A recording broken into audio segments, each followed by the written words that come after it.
exploiter votre potentiel.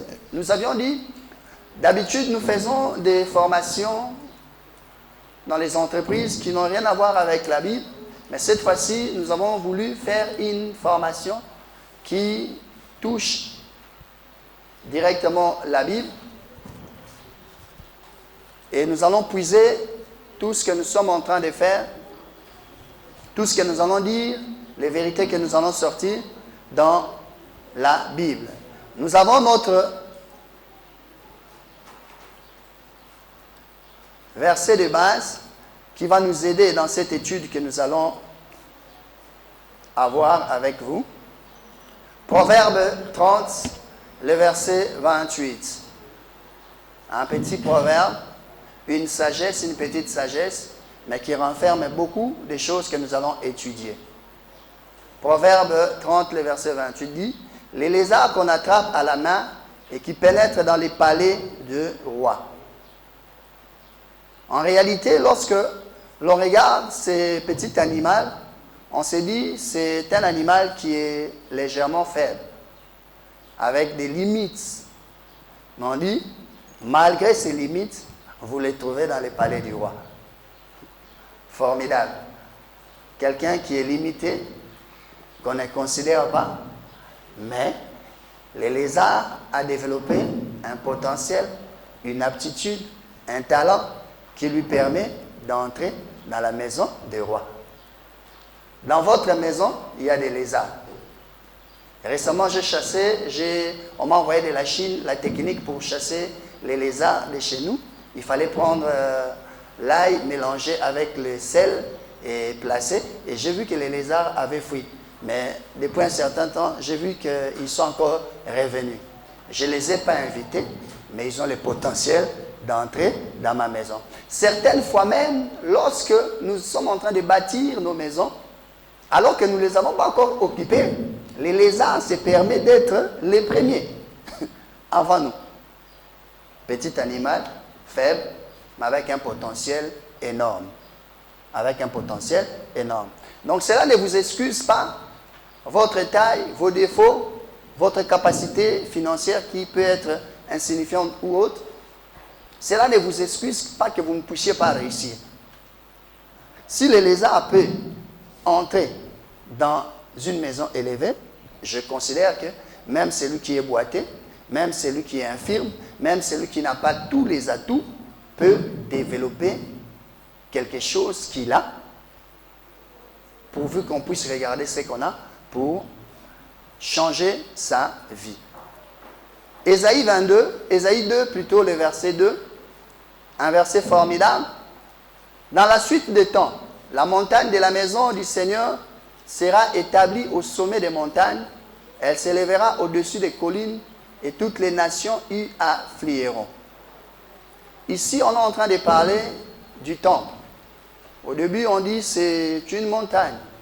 Mais on nous montre que la montagne est en train de booster petit à petit son potentiel et de croître jusqu'au point où elle s'élève au-dessus des autres.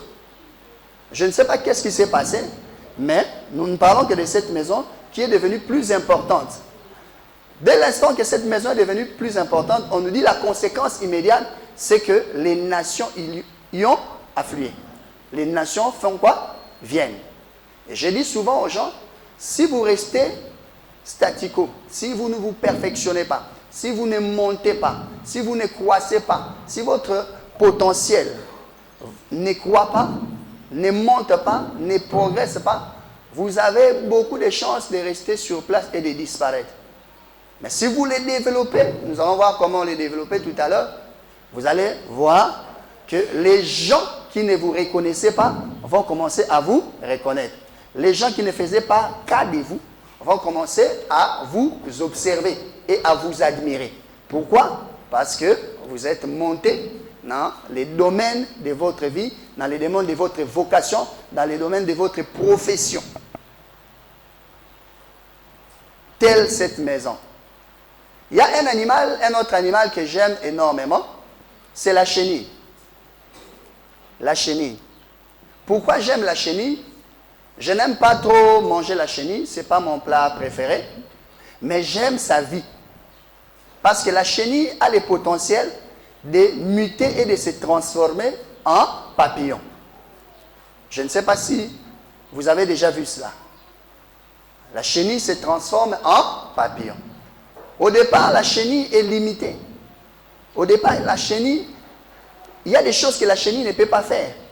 Pour escalader, pour monter un arbre, la chenille a du mal à... Elle peut passer toute une journée. Mais lorsqu'elle se transforme, elle comprend le potentiel de la transformation qu'il y a en elle. La chenille se transforme en papillon et le papillon peut escalader une montagne dans la facilité. C'est pourquoi je dis aux gens, pour exceller dans la vie, dans les domaines de votre métier, de votre profession, vous êtes censé vous transformer dans la personne que Dieu a mis en vous.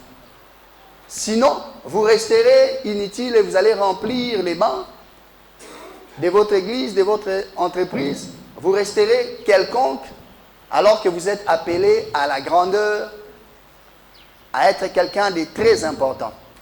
Regardez ce passage extraordinaire que j'aime, 1 Samuel 10, 9 à 11.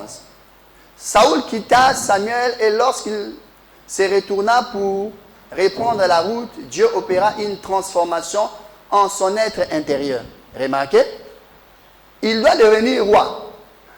Mais qu'est-ce que Dieu fait? La première des choses, il ne donne pas les richesses. Il ne donne pas l'état-major. Il ne donne pas tout.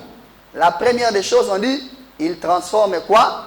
Son être intérieur. Donc, vous devez passer par des transformations de l'être intérieur. Vos attitudes, vos aptitudes, surtout vos attitudes. Et qui vont déterminer l'altitude. C'est comme ça que nous disons en tant que coach les 3A. Attitude, aptitude et altitude. Je répète, attitude, aptitude et altitude. Ce sont les 3 domaines, les 3 dimensions de votre vie qui sont liées et qui sont interdépendants. Lorsque vous modifiez vos attitudes, votre vision, vos perceptions, votre manière de voir le monde et de voir les choses, lorsque vous perfectionnez vos aptitudes, vos capacités, il est tout à fait normal que votre position, votre altitude puisse changer. C'est des bonnes guerres. Et nous voyons quelque chose qui va se passer. On dit, Dieu opéra une transformation en son être intérieur et tous les signes annoncés se produisirent ce même jour.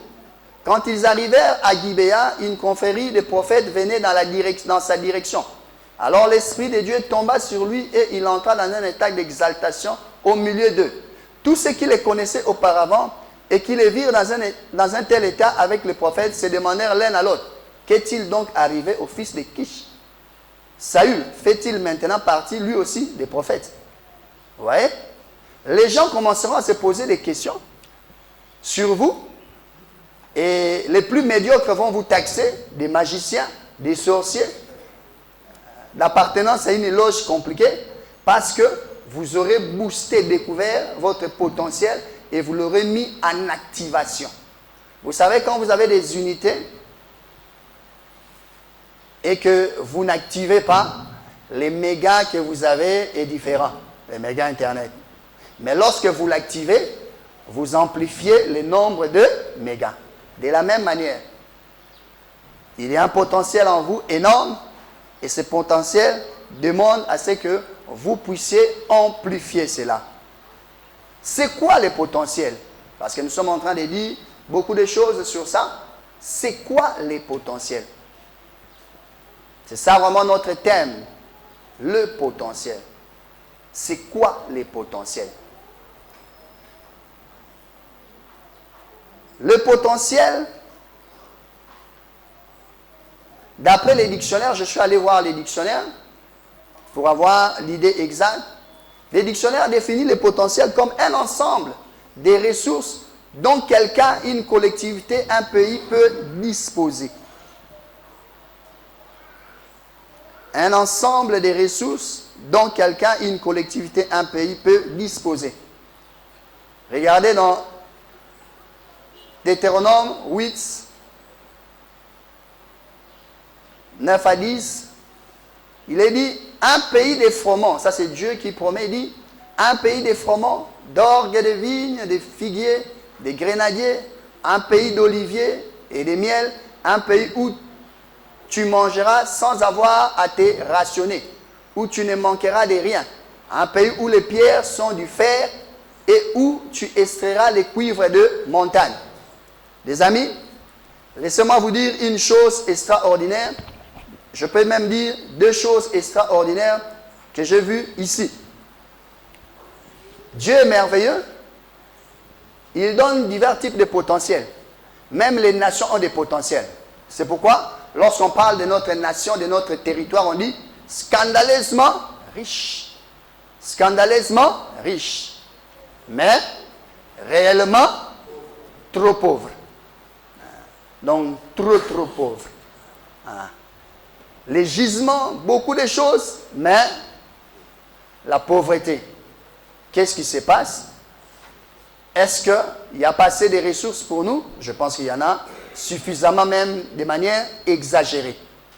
Le problème, c'est que le peuple qui y habite ne développe pas les potentiels qu'il faut. Regardez ce qu'il est dit ici. On dit un pays où les pierres sont du fer. Ici, on est en train de dire, Dieu dit, je vous donnerai un pays, mais ce que je veux, c'est que vous puissiez considérer les pierres comme de la matière première du fer que vous pouvez transformer et vendre. Ça, c'est un. Deuxièmement, il dit, vous extrairez les cuivres des montagnes. C'est-à-dire, là où vous allez voir des montagnes, les gens vont dire, non, pourquoi des montagnes, tout ça qu'on a, là où on est plus calme. Il dit, non, il y a un trésor qui s'y cache. Il faut foncer, il faut creuser, il faut peiner pour faire sortir cela.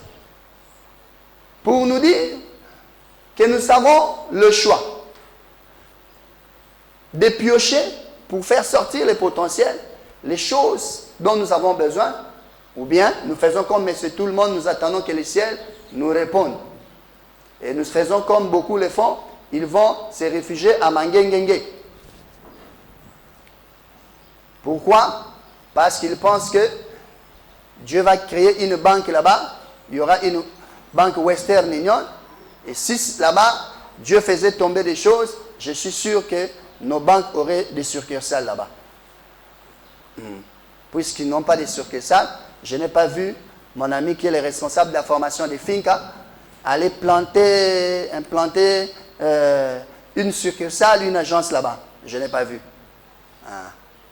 Donc, l'idée de Dieu, c'est que nous puissions travailler, trouver les potentiels. Il existe plusieurs potentiels. Autant les potentiels en nous, mais les potentiels sur notre territoire, là où nous sommes. Un homme important qui a marqué l'histoire, parce qu'il a raté beaucoup de choses, c'est Ali. Ali vivait aux États-Unis, et avec sa femme, ils ont décidé de tout vendre parce qu'ils voulaient trouver l'Eldorado, trouver l'or, trouver les diamants. Alors, ils ont tout vendu, ils sont allés, ils ont fait le tour du monde, ils sont revenus, ils ont cherché, ils n'ont pas trouvé. Épuisés, asséchés financièrement, ils reviennent. Heureusement pour eux, ils avaient acheté une petite parcelle à côté de leur ancienne demeure. Alors, ils décident de passer par là pour saluer les nouveaux occupants. Quand ils arrivent, ils trouvent des tracteurs qui les bloquent. On dit, oh, mais qu'est-ce qui se passe? On dit, on vient de découvrir un jugement important d'or sur cette terre. Oh, mais nous étions là. Lorsque nous sommes déplacés, l'or est apparu. Qu'est-ce qui se passe? Ils vivaient sur une terre qui était la première terre des États-Unis, il y avait beaucoup d'or, mais ils ont vécu dans la médiocrité. J'aimerais dire à une personne, aussi longtemps que tu ne boostes pas ton potentiel, la médiocrité sera ton pain quotidien. Aussi longtemps que tu ne découvres pas ton potentiel, ce que tu devais faire, tu ne le feras pas. Et les gens qui devaient t'acclamer vont même commencer à t'insulter. Très, très important. Nous allons voir des gens qui ont découvert leur potentiel. Ici, le dictionnaire dit également le potentiel, c'est la capacité à faire. Et j'en viens à ces versets de Daniel 2, 26. Le roi demanda à Daniel, qu'on nomme Belteshazzar, es-tu capable de me faire connaître les rêves que j'ai vus et son interprétation? Donc, vous voyez, lorsque le roi cherche quelqu'un, il ne va pas chercher un individu comme ça, qui va lui parler, qui va lui raconter son histoire, lui présenter ses doléances. Le roi est en train de chercher quelqu'un qui est capable. Les gens qui doivent vous chercher, les gens qui doivent vous contacter, les gens qui vont vous booster dans la vie, doivent trouver en vous une notion très importante qu'on appelle la capacité à faire. Êtes-vous capable? Êtes-vous capable? Pourquoi maintenant Dieu nous dote de ses potentiels? Pourquoi? Quelles sont les raisons? Pourquoi il nous dote de cela? Pourquoi il nous donne ces choses qui sont extraordinaires? Disons par exemple 2 Timothée 1, 14. Je vais lire dans 2 versions. On dit, garde les dépôts par le Saint-Esprit qui habite en vous. Garde les dépôts. Garde toutes les belles choses qui t'ont été confiées au moyen de l'Esprit Saint qui habite en nous. Garde cela. Et Job 38, 22, 23 dit, es-tu parvenu jusqu'aux amas des neiges? As-tu vu les dépôts de grêle que je tiens en réserve pour les temps de détresse, pour les jours de guerre et de bataille? Pourquoi Dieu nous dote de ces potentiels? Pour répondre premièrement à certains défis, des problèmes de notre existence. Vous aurez des défis, vous aurez des difficultés dans la vie. Sans votre potentiel, vous ne pouvez absolument rien faire. Dieu va vous donner, il vous a donné un potentiel que vous êtes censé découvrir, apprécier, célébrer votre potentiel. Parce qu'on a tendance à célébrer le potentiel de quelqu'un d'autre, mais pas son propre potentiel. Et malheureusement, tu ne peux rien accomplir avec le potentiel d'une autre personne. Et c'est très important. Pourquoi nous avons été dotés de ces potentiels? Pour nous aider à atteindre notre destinée.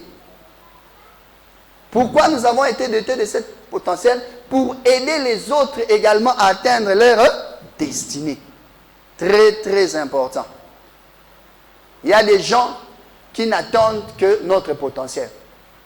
Nous allons voir ça tout à l'heure lorsque nous allons évoluer. Pourquoi découvrir son potentiel? Pourquoi? Pourquoi découvrir son potentiel? Premièrement, en découvrant votre potentiel, vous avez la possibilité de changer votre position sociale. Position sociale. Chacun de nous a une position. Et seul le potentiel a le pouvoir de faire que nous puissions quitter une classe basse pour nous élever vers une classe haute. Le potentiel. Dieu a tout placé dans ce qu'il appelle le potentiel que tu es censé découvrir.